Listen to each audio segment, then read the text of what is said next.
Assalamu alaykum. Aziz, muhtaram, suyumli Sharq Turkistonlik qarindoshlarim. Nihoyatda afsuski, bu mavzuni takror so'zlashga majbur bo'lib qolyapman.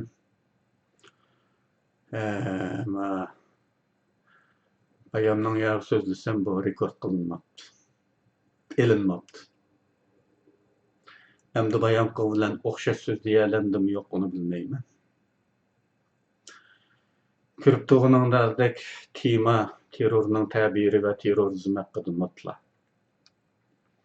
Muhimi terrorning Uyg'urlarga bo'lgan aloqadorlik masalalar. Bu masalalarga kelishdan burun albatta gapni terrorning asli ma'nosidan boshlashga to'g'ri keladi. Terrorning asli so'zlik ma'nosi qo'rqinch, vahima deganlik. Buni xitoycha biladiganlar xitoychasidan ham yaxshi his qila oladi. Kung bu. Shundaqla farscha va urduchasidami Uyg'urlarga tanishlik so'zlar ishlatilganligi uchun tushunishlik tuyuladi. Dahshatgardi. Dahshatgardi degan dahshat sog'ichi degan gap. Qo'rqinish sog'ichi. Bu so'zning izohi. Ilgari bu so'zning izohi boshqa turli kitobiga qaraganda gunohsiz va mudofiasiz kishilarning qinini to'kib paydo qilinadigan qo'rqinish degan bo'ladi. Burunqi ma'nosi. Burunlarda mafiya guruhlariga o'xshash qonunsiz to'plarning qilmishlari bu turda sanaladi. Mafiyalar tutilib qolganlarini jazo hukm qilgan sotchilarni o'ltirib yutadi deb anlaydik. O jazo hukm qildigan sotchilar keyin boshqa mafiya a'zolariga jazo hukm qilishdan o'zini qochiradigan bo'lib ketadi ekanmish qo'rqib.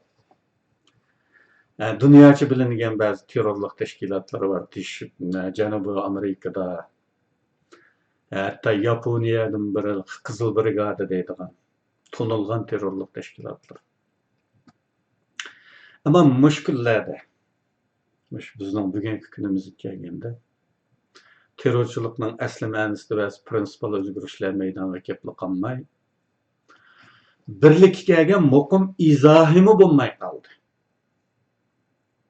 Diqqat, birlikka kelgan muqim bir izohimi yo'q bugungi kundagi terror va terrorchilik. Ya'ni birlariga terrorist bo'lib ko'ringan to'plar yoki kishilar yana birlari uchun erkinlik jangchilari bo'lib ko'rinadigan ahvollar mavjud.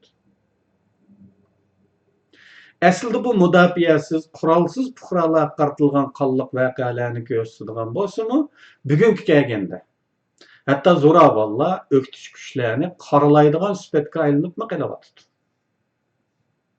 Ya'ni zo'ravonlar o'zlarini ma'sum e'lon qilish bilan birga haqqini da'vo qiluvchilarni terrorchi deb qaralaydigan moda barliqqa keldi.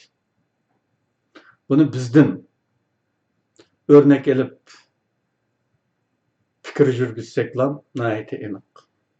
Xitoylar bizga terrorchilik qalpoq kiydirmoqda.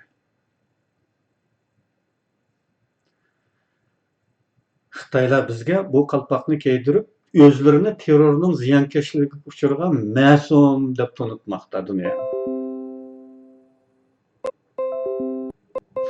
Bizning bu yerda da'vatqinimiz vatan ichida bo'layotgan bo'lgan voqealar. Bugun bo'layotmadimi? Bugungi ahvolimiz u darajada xarobki, u ovozini chiqroq chiqarib bo'lmayotgan ahvolda voqea tug'diradigan Uyg'urni qo'ysin. Şu kamplar balası paydo bo'lganga qadar tug'ilgan voqealar. Biz uchun erkinlik jangchilari bor. Ama Xitoylar uchun terrorchi, Xitoylar bo'lsa ma'sum. Tajovuz qilib vatanimizni besib olgan Xitoylar ma'sum. Biz gunohkor. Xuddi Ivan Andreyevich Krilovning Böre bilen qo'zichoq masalaning bosh misrasida kuchlik oldida kuchsiz gunohkor. Tarixda misollar nurg'un buningga deb boshlandi bu. Shuningga o'xshash kuchlik oldida biz kuchsiz bo'lganiga gunohkor bo'lamiz. Endi yomon yeri vatanimiz ichida yuz bergan shu voqealar to'g'ri tunilmadi bizning da'vochi tashkilotlar va lider atalmish kishilarimiz tarafidanmi shu zamonlar to'g'ri tunilmadi. Xitoylar bayonot e'lon qilib buni dunyoga terrorlik deb tunishtirib bo'g'icha bizninkilarmi bayonot e'lon qilib buningdan nayt qayg'urganligini, afsusliklarini bildirdi. Afsuslanishimiz kerak emas bizni. Tashkilot sifatida afsuslanishimiz kerak emas. O biz uchun erkinlik jangchilari deyalsak bo'ladi buni. Biz o'yga kirgan o'g'riga tishliq usuli bilan janobi o'g'ri hazratlari mush uyamni bir baka qilib chikasili o'tgan deb tavazu bilan muomala qilmaymiz. O'g'ri deganni o'kirga o'g'ri deganni qo'limizga chiqqan supurgi bilan, no'g'ich bilan, laxshigir bilan, zah bilan yoki putimizning tipki bilan qanday qilsak qilib ko'taga tepib haydab chiqarishga bizning haqqimiz bor. Anda ekan o'zimizni aqlab yumsak bo'ladi. Vatan ichidagi voqealar xususida, aslida. Ama bu tashkilotlar shunday qildi. Endi men asosiy gapim kelar bugungi mavzu bu vatandagi voqealarni aqlash niyatida chiqmadim bugün. Men terrorchilikning ta'biri haqida ve terrorizmning mazmunlari haqida to'xtalyapman. Bu dunyoviy bir tema. Endi bu holatmi yana taraqqiy qilib qaratmalikka muqimlashga qarab yuzlanmoqda. Ya'ni bu terrorchi va terror degan bu so'z ma'lum to'pqa markazlashmoqda. Taraqqiyot shu. Texmi uçqini desak, bu xasli musulmon o'qituvchilar. Haqqini da'vo qiladigan musulmon qurolliqlar yoki zo'ravonlik usulini qo'llanuvchilar. Shundaqlar az bir qism musulmon terrorchilarga maxsuslashib bormoqda. Ya'ni qisqasi bu terrorchi bo'lishning bir sharti musulmon bo'lish. Agar musulmon bo'lmagan bo'lsa, o'xshash ishni qilsimi terrorchi deyilmaydigan bir vaziyatga qarab kelyapmiz. Masalan, G'arbda voqea tug'diruvchi qurolli kishi yoki kishilar musulmon bo'lsa terrorchi deb ataladi. Musulmon emas bo'lsa qurolli kishilar deb ataladi. Gunman deb ataladi. Musulmon emas bo'lsa qurolli kishilar deb ataladi. Musulmon bo'lsa terrorchi deb ataladi. Bu maxsuslashayotganligining bir aniq belgisi. Yani musulmonlarga markazlashib, maxsuslashib kelyapti bu. Buningdan bilinadiki, atalganning ma'nosi bara-bara musulmon bo'lish sharti bilan zo'ravonlarni bildiradigan yangi ma'no qozonmoqda. Aldı bilan musulmon bo'lish kerak bu odam, endi zo'ravonlik harakat qilgan bo'lish kerak. Endi terrorchi bo'ladi. Bunimiz terrorchi olmaydi. Ama shunday bir yangi ma'no qozonyapti. Endi biz terrorizmning mexanizmi yoki anatomiyasini tadqiq qilsak, shularni ko'ramiz. Terrorlik ojizlarning kuchliklarga qaratilgan zarba berish usuli. Terrorlikning asosiy ta'siri psixologiyalik bo'lib, moddiy qozonch emas. Chunki terror bilan bir davlatni ag'dirib etgan olmaydi. Shunday bo'lganda uning ta'siri, asosiy ta'siri, ko'zlaydigan asosiy nishoni psixologiyalik. matbuotning diqqatini ko'zlagan nishonga tortish uchun tug'dirilgan vaqa terrorlikdir.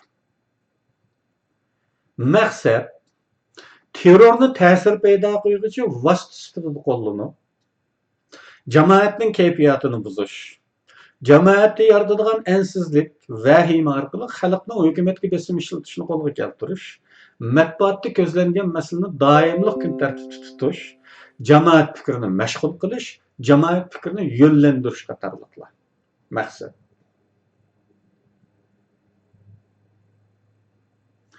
Qisqasi terror bir xil qonliq tashviqotdir.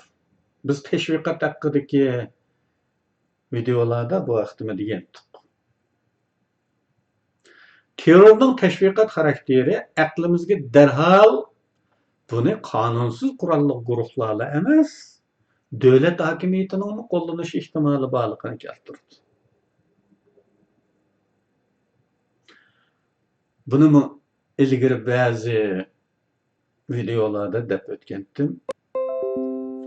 Terror voqealari jamoat fikrini ma'lum nishonga burash bilan birga jamoatning norozilik sadosi orqali hukumatga bosim ishlatish, ma'lum talablarni qabul qildirish maqsadida bo'lgan ta'rifidan olganda, bu demokratik tuzumlarda alohida o'lim berish ehtimoli bor. Ya'ni bu demokratik tuzumlarda burunlarda alohida o'lim beradi. Bəgən. Chunki demokratik tuzumlarda hukumat sayılımı xalqning ovozi bilan bo'lgan tarafi hokimiyat beshiliklarni xalqning talablariga quloq solishga majburlaydi. Bu nuqtadan aytganda terrorning mustabid tuzumlarda hech qanday yo'llantirish roli bo'lmaydi. Chunki mustabid tuzumlarda xalqning zoriga quloq solinmaydigan bo'lg'achqa jamoat fikri hosil qilganning hech yarari yo'q.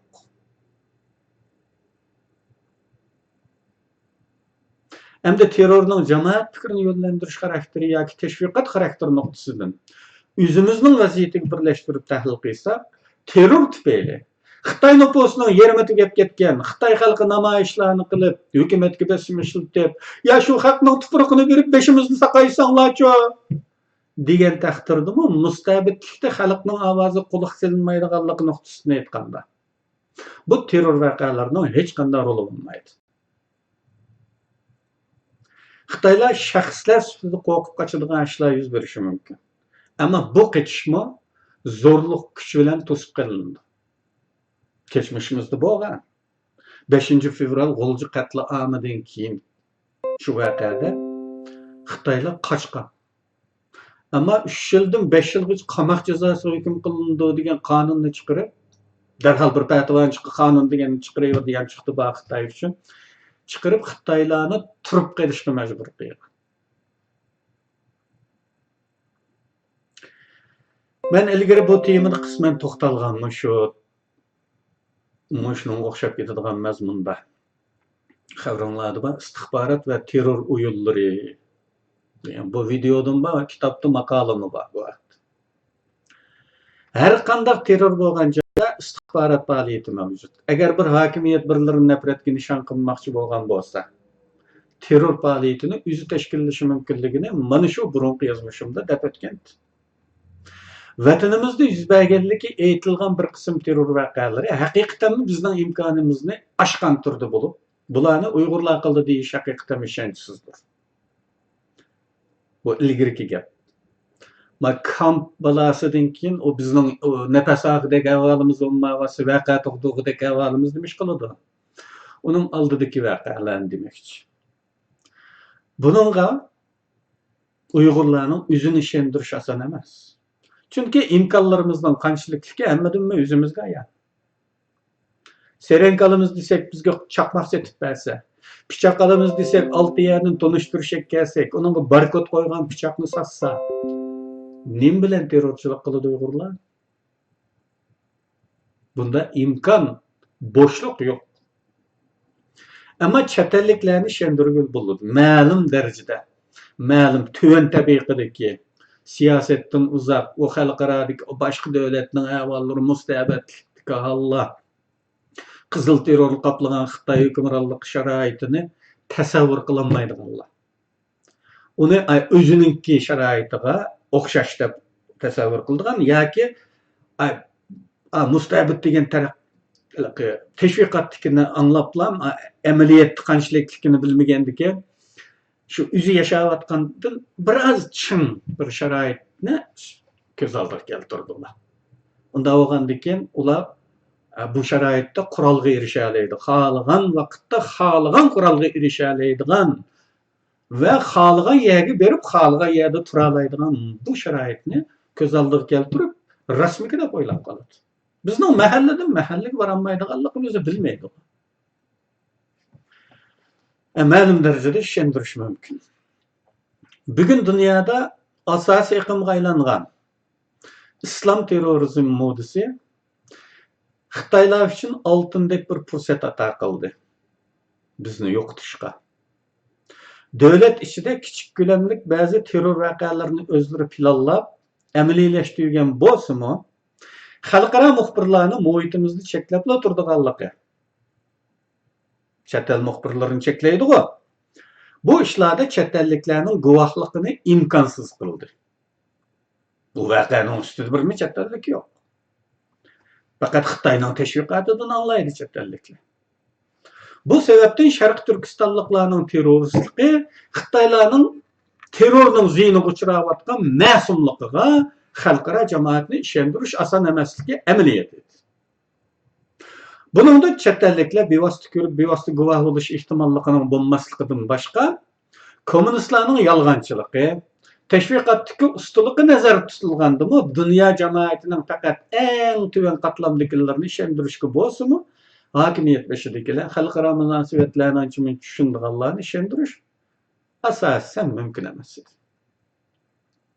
Xitoylar o'zi uchragan ziyonkashlik misollarini o'z tashviqotida e'lon qilsa, haqshinmisa, chet elliklarga erkin ziyorat, sayohat erkinligi berib, shular bo'lgan ahvolda bunday voqealarni tug'diray desa, muhitda bir mezgil turgan chet elliklar bizning imkon va kapasitemizni bilib bo'ldigan bo'lg'achqa, voqeaning Xitoy istixboroti tarafidan planlanganligi chinib qoladi. Chet elliklar mana shu rasvochilikka guvoh bo'ladigan tarafi bo'lgan. Bo'lguncha unsurlarga ma'lum harakat muhiti ta'minlab, haqiqatan ular o'zi terror voqealariga boraligidek erkin qo'yitishga qo'rqadigan bo'lg'achqa. Eng yaxshi usul Uyg'ur terrorchilarining chet elda bir guruhini barliqqa keltirishdan boshqa yo'l yo'q. Agar Xitoyda ko'zi kichik, bunda tulxutini hisob qiladigan, bunda qo'rqinchoq olmagan boshqa bir hukmron bo'lgan bo'lsa, balkim bizga ma'lum imkoniyat berib, ko'maksib turib, o'zimizni ma'lum voqealarni paydo qilib, va uningga chet elliklarni shohid qilib, u orqali bizni qoralaydi. Ammo Xitoylar bek qo'rqinchoq. Kichkina bir voqea bo'lsa, qochishga boshlaydi. Onun için yuqoriroq bir voqeaning bo'lishiga texi chidamaydi. Voqea bo'lmasa, quruq gapga haq ishonmaydi. Endi u voqeani o'zi planlab, o'zi qilishga majbur bo'ladi va shu holdami yana Xitoy qo'rqar rost deb o'ylab qilib fuqarolar qochib ketmasin deb u voqeani nihoyatda cheklik kichik ko'lamda qiladi. Shuni bilan Xitoy oxiri qanaqa qiladi? Uyg'ur terroristlarni chet elda paydo qilish, chet el jamoatining ko'z oldida harakat qildirish orqali bizning terrorchiligimizga va o'zlarining ma'sumligiga xalqaro jamoatni ishontirishdan iborat mush bir yo'l qolganligini biladi. Nima uchun? Nima uchun taqildi? Terrorchilikning umuman dushman hisoblanishi bir kultur sifatida muqimlashib qarab o'zgargan siri hozir shunday bir vaziyatga kelyapmiz. Burun terrorlik ma'lum natija beradigan zamonlar bo'lgan. Men misol keltirdimmi yo'qmi? Terrorchilikning her qanday turi, meyli zulm uchurg'ularning zo'ravon qarshi olib borgan kurashlarda hukmron millatning fuqarolar ziyonkashlik uchirgan taqdirdimi o'xshash la'natlik ish bo'lib ko'ringandan keyin Shimoliy Irlandiyaning IRAsi. IRA. IRA. Irlandiya Republic Army'nin qisqartılması. Irlandiyaning IRAsi İspaniyadagi Kataloniyaning ETA'sini terror vasitasidan voz kechdi, qurollarini tashladi. Burun bular voqea paydo qilish orqali, masalan, IRA voqea paydo qilish orqali ingliz fuqarolarini zeriktirib, nervisini charchitib, doim dekki-dekki yashaydigan bu ahvoldan bular jinis qilib ketib, hukumatga besim ishlatdi bular.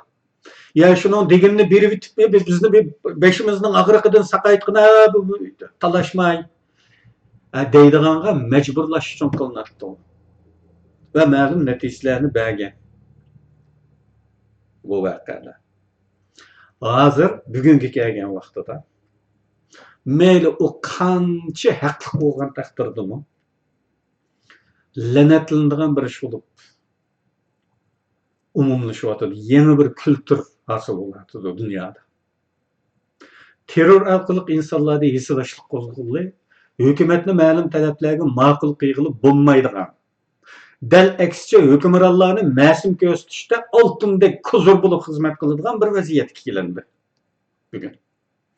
Ya'ni terrorning ziyonkashlikka uchraguvchi mayli u kim bo'lsin hissiyotchilikqa erishdi.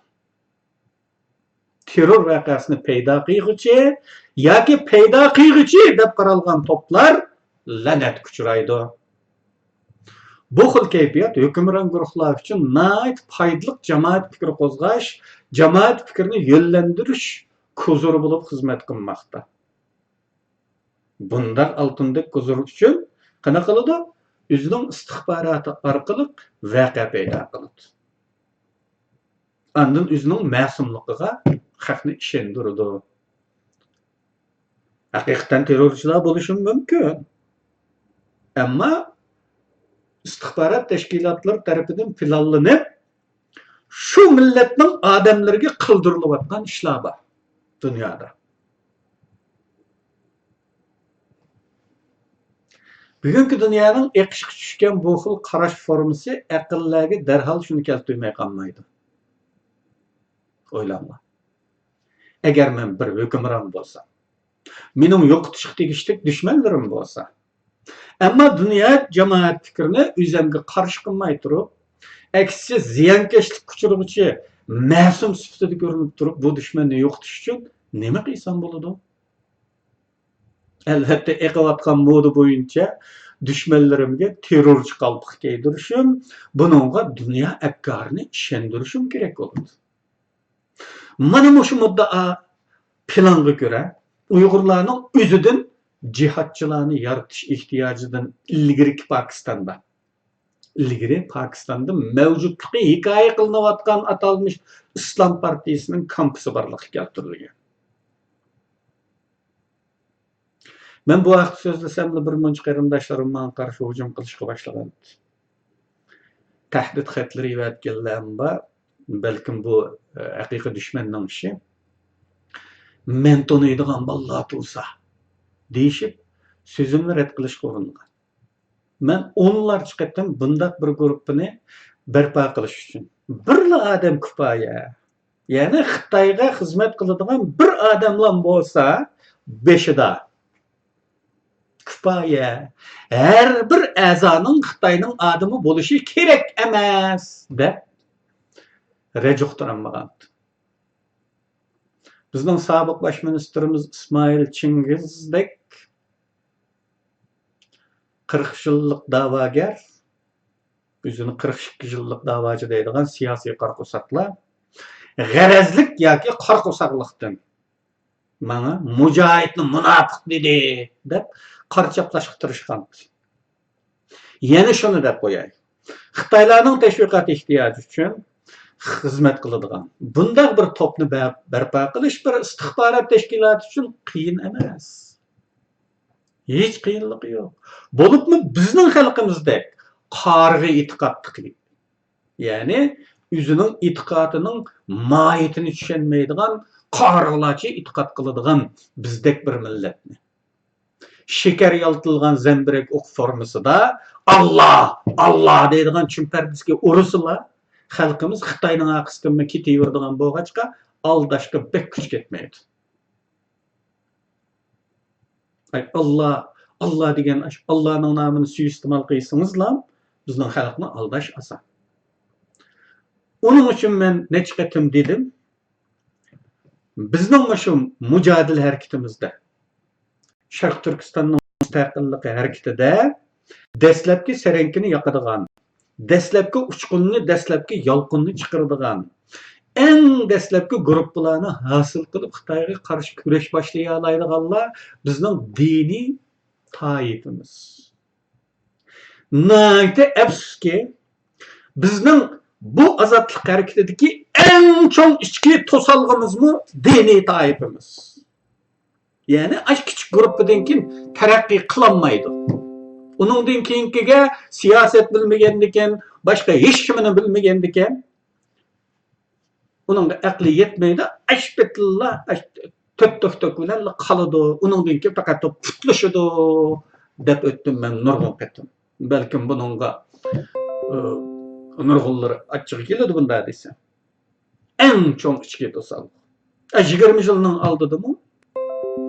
Del muşular. Sepni parçalığa. Bir obdan vatan millet için hareket kılaydı avatqanlarını qaymaqtuğa. Bunu yani deyimiz o. Hatta bundaq bir aldamçılıqni qilgandan boshqa mablag' selishning zaruriyati yo'q. Asli boshqa davlatlar bunday istixborot harakatlarini, operatsiyalarini o'rinlashtirsa nurg'un mablag' sarf qiladi. Ammo bizning dötlikimizning tufaylidan Xitoy hatto mablag' selishga ehtiyoji yo'q Xitoyga. Ajning iqtisodiy yukini xalqimizning ustiga atadi. Döt olsun ama şunda oldu aş. Siz tonuyduğanlar emas, men tonuyduğanlarım var. Bunun burun degettim. Ama ularning bek qarqosak bo'lganlarga nasihatkar qilmaydi. Siyoset tushunmagachga Pokistondagi mavjudlikni normal deb qarashgan. Bularga bu masalani, davlatlar munosabatini, xalqaro munosabatni, bu istixborot haqidagi bu hukmlarni uqtiraman deyish xuddi yesli bolasiga atom fizikasidan dars berimi degan bil o'xshashlar. Yuqmaydi baribir. Bugun Pamir egizligida Vaxan koridorining uchida yotganlar ichida mening tanishlarim bor. Men ularni Xitoyning odami demoqchi emas. Men uni o'zim biladigan, ajdodini biladigan bir odamni qanday Xitoyning odami deyman? Ben onda demeymen ve demedim hiç zaman. O kadar sap haletteki bir aileden kep çıkan sap haletteki bir bala. Vaka toğdurup kaçıp жүрген bir bala. Lekin bu kaçıp жүрген balani Xitoy kömürlük selip aeroplanda yolgu sep koyaptı, chet elga chiqibdi. Onun için bunu bir uyan, bu kaçıp çıkış oyunu dedim emas mı? Bunu vakadan demedim. Özüm bilgenlerinin ahvalini bilgechga. Pulu yo'qkan deb hatto pulni berib uningga. Manda yo'lga seliqlar. Qadrli qarindoshlar, u haldagi sap bola. Aqida burmolinib ketgandan keyin Allah, islom deb mayonga ketgandan keyin o'sha islom deb o'ylab qilganlar. Ana, mening tanishlarim bor, ya'ni bunun bağlışı bundaq bir neçəsinin ya yüzlərçəsinin bağlışı. Meselenin mahiyetini özgərtənməydi qarindaşlar.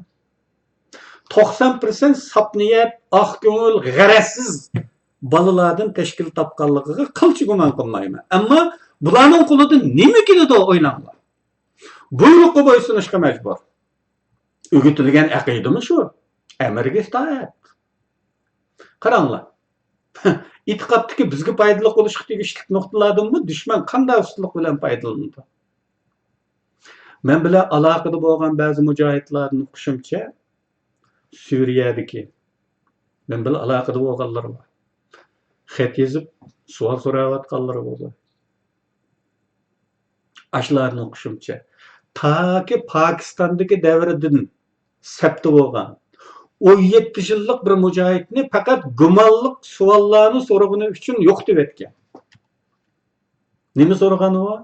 Biz qachon Xitoyga qarshi turamiz? Men 17 yil bo'ldi bu sapda. Ama sizlarning Xitoyga qarshi bir tarafinglarni ko'rmadim. Xitoyga qarshi turdigandekmi qilmaysizlar degandek gaplarni qilganlik uchun yo'q deb aytilgan. Xitoyni yo'qotmaydi, manda odamlarni yo'qotadi bular. Demisin bu gruppa ikkiga bo'lingan, cho'ng jamoat, kichik jamoat degandek. Bir qatim Suriyaga ko'rib kelganlarning ko'pi bu guruhdan gumon qiladi.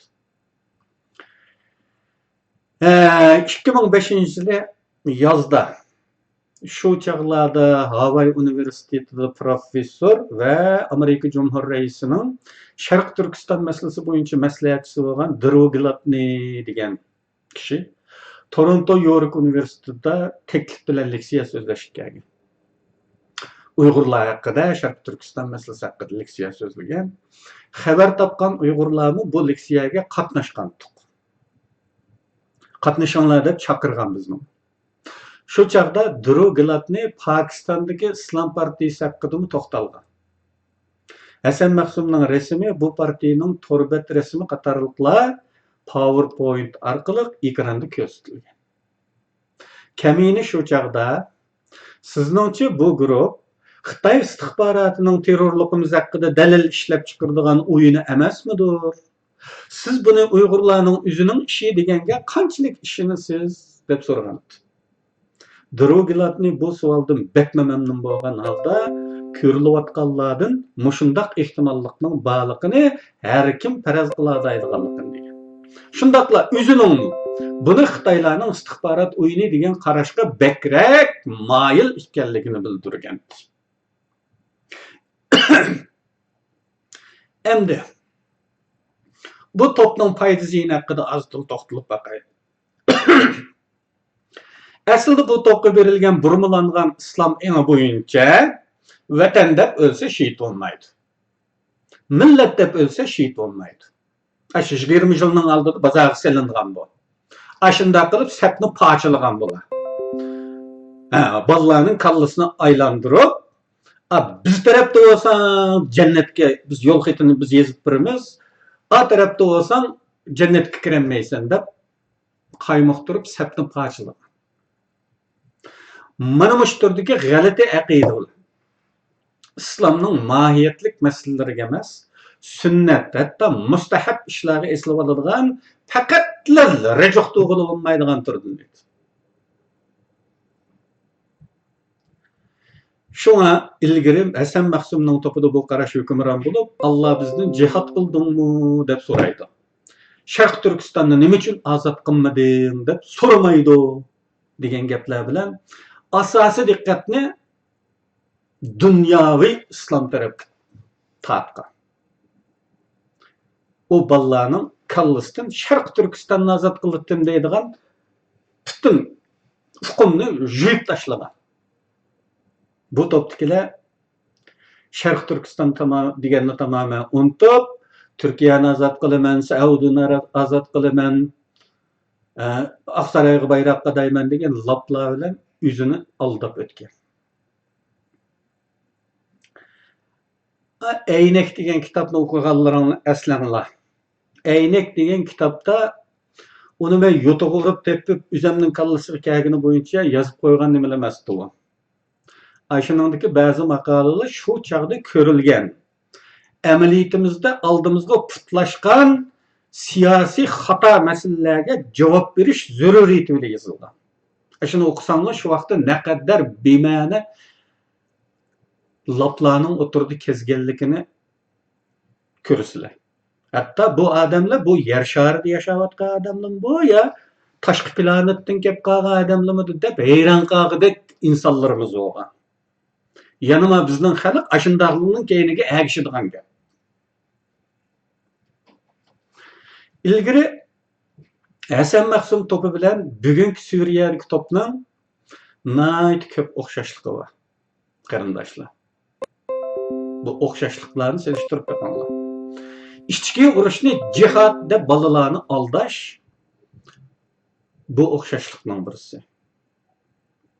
İlgari Taliban bilan Shimol ittifoqi orasidagi hokimiyat talashish urushi jihad deb tashviq qilinib, diniy savodi bo'lmagan bolalar aldangan bo'lsa, bugun Suriyadagi ichki urush jihad deb sunilmoqda. Amaliyotda islomning qarashi shuki, faqat dinsizlar qarshi, g'ayri dinliklar qarshi urushlar jihad deyiladi. Jihad deganning ma'nosi nima?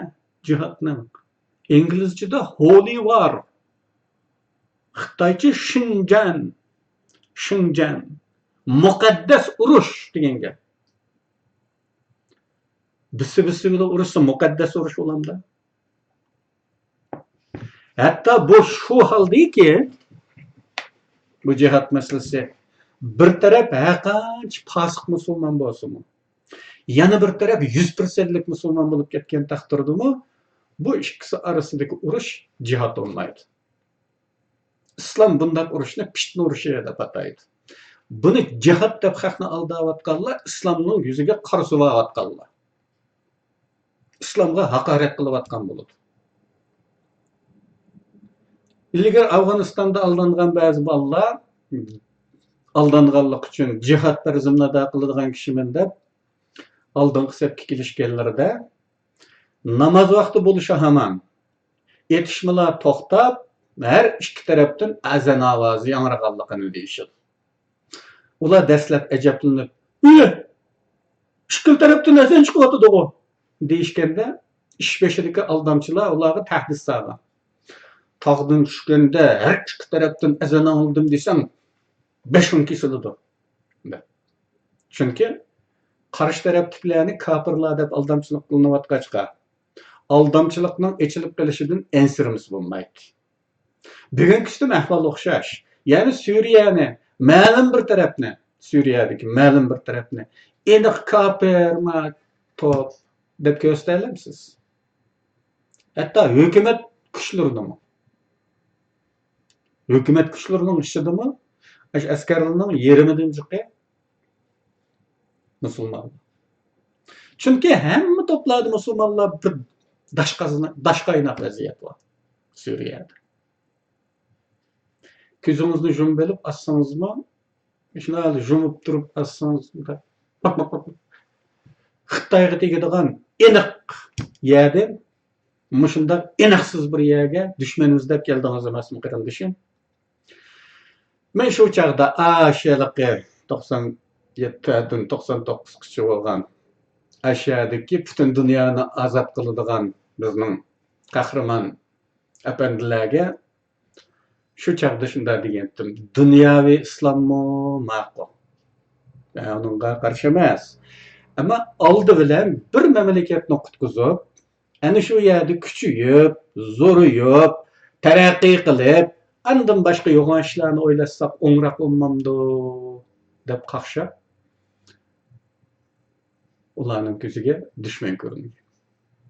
Ularning tashviqot lentalaridami bir eg'iz Xitoy tillaydigan gap yo'qdi. Bir eg'izmi? Mayt afsuski, u lentalar saqlanmabdi bugungi kungacha. Mendimi barlarini shu O'rta tashlab ketganman, mayt afsus. Hayron qalasizlar anlasanglarda. Bir eg'iz Xitoy tillaydigan gap yo'q. Haddab g'arbni tillaydi. Demokratiyani tillaydi. Xuddi demokratiyada to'la yashab, zerikib ketgandek. Oxirda bu apandining hayot qolganlari demokratiyaga berib, andan janoram topdi. Bo'lmasa o'zimiz hech joyga sig'diramadi. Tillagan demokratiyaga kelib, andan janoram topdi.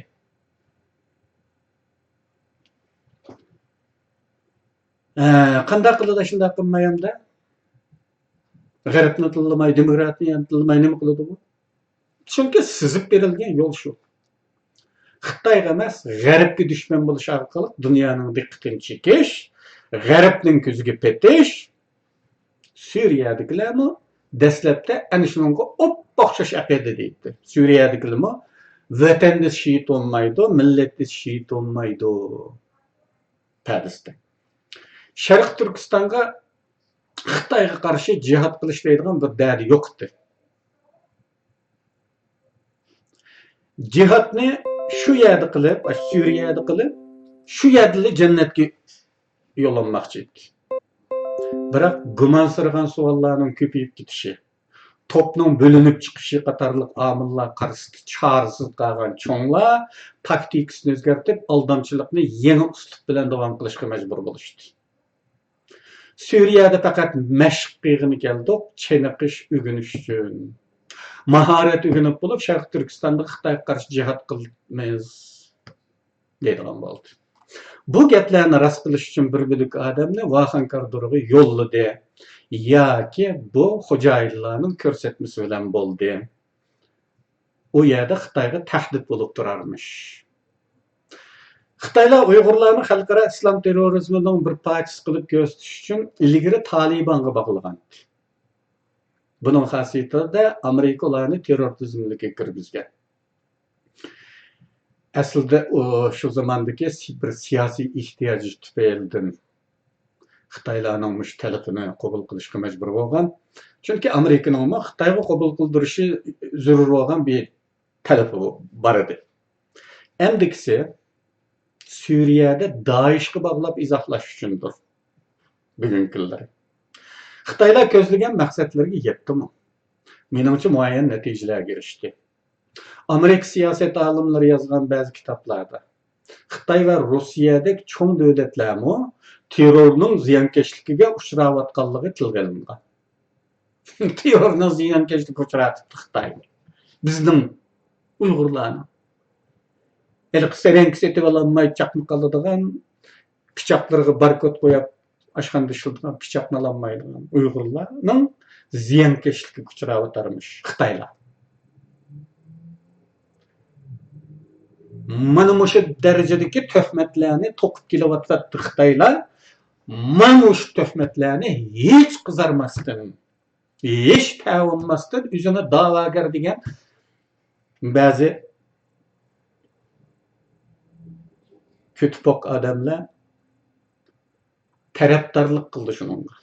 Bayonot e'lon qilib hatto ashuningga yondashdi. Afsuslik bildirib. Mana bular muvaffaqiyatdir. Xitoyning bir muvaffaqiyati bu.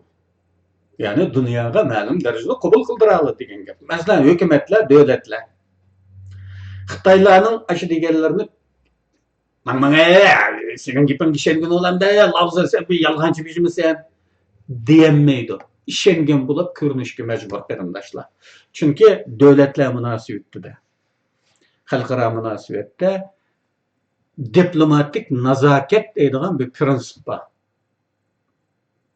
Urushdagi ikki millatning diplomatları yoki davlat boshliqlarimi nayti xushchiroy holda adamiyani ko'rishishga majbur. Bu prinsip bo'yicha. Andagıken Xitoy bir davlat sifatida Birleşken Milletler'de deyni yoki boshqa qanday bir xalqaro sorunda bizni terrorchi qiliqni, ma'qiliqni, alqiliqni mush Uyg'urlik qildi desa, mana sen bir yolg'onchi tursan, sen mening gibi ishongan olamda deb uni ashadlar red qilgani bo'lmaydi qarindoshlar. Ishchida biladi uni faqat. İşengen bulup körünüdü hoşçıray göster. Vay biçare sen hakikaten bu terörün ziyankeşliği uçurduğunda kömülü hesap koyuşka mecbur. Diplomatik nazaket degen şu. Prensip bir elde.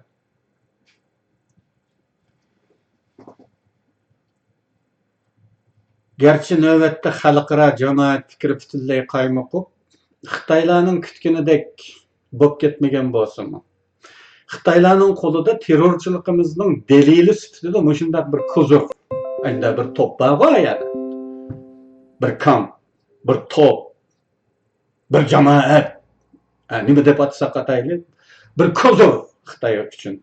Bir kozur bo'lgan ekan, ba'zi ta'siri kuchli voqealarni tug'dirib, ko'zlagan maqsadiga yetmay qolmaydi. Agar xalqarani ishondirilmagan taqdirda chuqur voqea paydo qiladi. O'rta Osiyoda voqea paydo qildi, xabaringlarda. Suriyadan kelganlar qildi deyildi.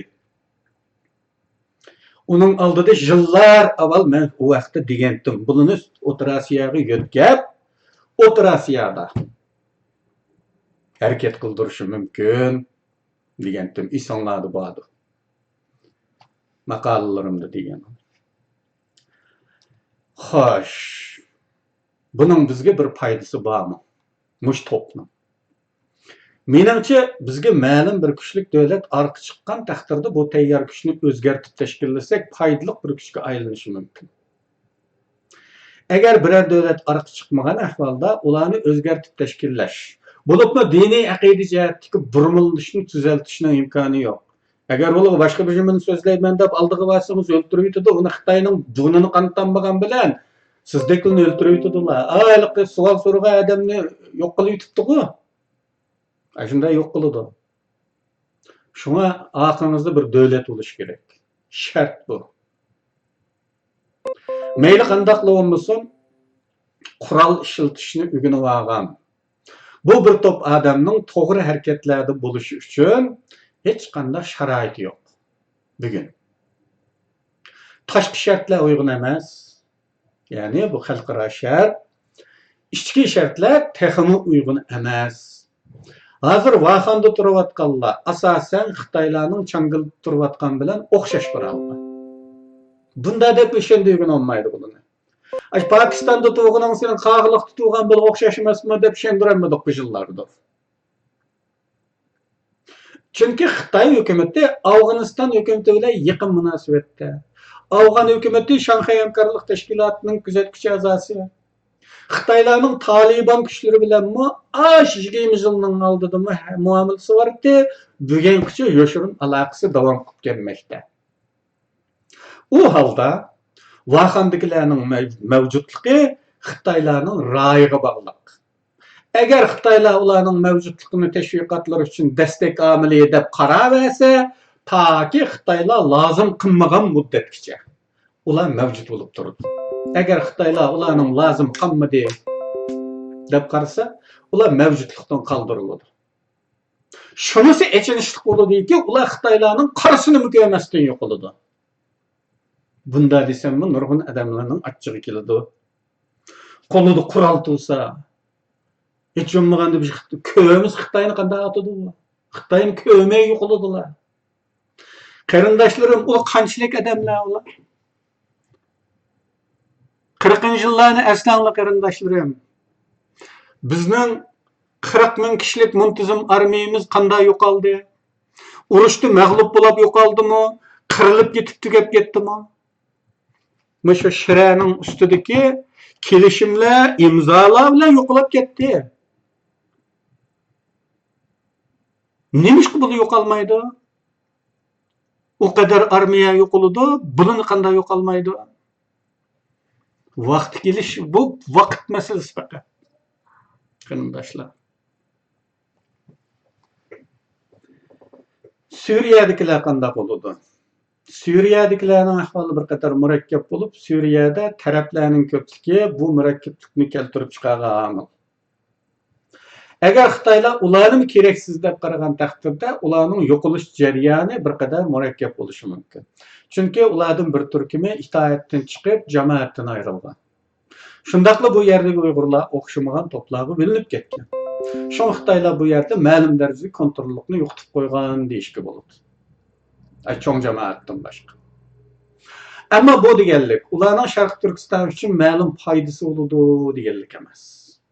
Chunki bundaq bir qurolli guruh Sharq Turkistonga hech qanday yo'l bilan qaytib borolmaydi. Ularning rasmi, asli adresi, hatto DNA o'rnaklari Xitoylarga ma'lumdir. Qochib chiqayotganda bilinmay qolgandek, kirayotqachim bilinmay qolsaydi, bular Sharq Turkiston zaminiga ulashib olsa, bir qatim Xitoy bilan jang qilish baxtiga erishgan bo'ladi.